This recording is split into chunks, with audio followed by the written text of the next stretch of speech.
রাজনৈতিক পট পরিবর্তনের পর বন্ধ হয়ে যাওয়া কলকারখানাগুলো পুনরায় চালুর উদ্যোগে সহযোগিতা করবে বাংলাদেশ ব্যাংক। দায়িত্ব নেয়ার পর এমন নির্দেশনা দিয়েছেন নতুন গভর্নর মুস্তাকুর রহমান।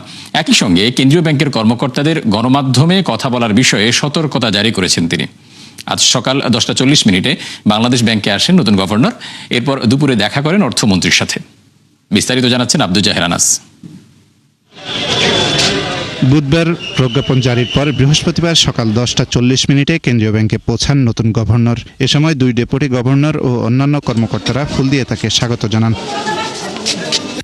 পরে শীর্ষ কর্মকর্তাদের সঙ্গে বিভিন্ন বিষয়ে বৈঠক করেন তিনি। সেই সিদ্ধান্ত জানাতে বেলা 2টায় আয়োজন করা হয় জরুরি সংবাদ সম্মেলন।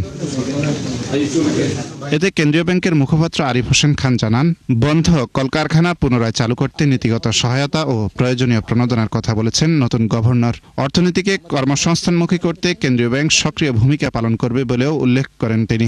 গভর্নর চাচ্ছেন যে বদ্ধ কলকারখানাগুলি চালু হোক, এই জন্য পলিসি সাপোর্ট দিতে হলে বাংলাদেশ ব্যাংক দিবে। সামষ্টিক অর্থনীতির স্থিতিশীলতা বজায় রাখার উদ্যোগে অন্তর্বর্তী সরকারের প্রশংসা করেন মুস্তাকুর রহমান। জানান, সেই ভিত্তির উপর দাঁড়িয়ে চেষ্টা করা হবে অর্থনীতিকে গতিশীলতায় ফেরাতে। সবাই মূল্যস্ফীতি নিয়ন্ত্রণ ও বাজার স্থিতিশীল রাখাকে অগ্রাধিকার দেওয়ার কথা বলেন গভর্নর। একই সঙ্গে সুধার পর্যালোচনার মাধ্যমে প্রয়োজনীয় পদক্ষেপ নেওয়া হবে বিনিয়োগ পরিবেশ ফিরিয়ে আনার। এই ইকোনমিটাকে স্টেবল রেখে এমপ্লয়মেন্ট কিভাবে জেনারেশন করা যায় এবং এমপ্লয়মেন্ট জেনারেশন বৃদ্ধি করতে হলে বেশ কিছু প্যারামিটারকে অ্যাড্রেস করতে হবে।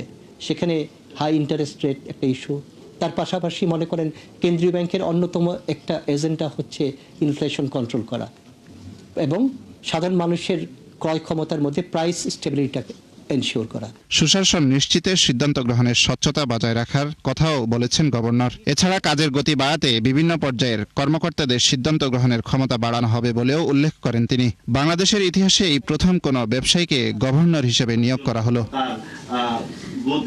আব্দুল জাহের আনাস, ৭১, ঢাকা।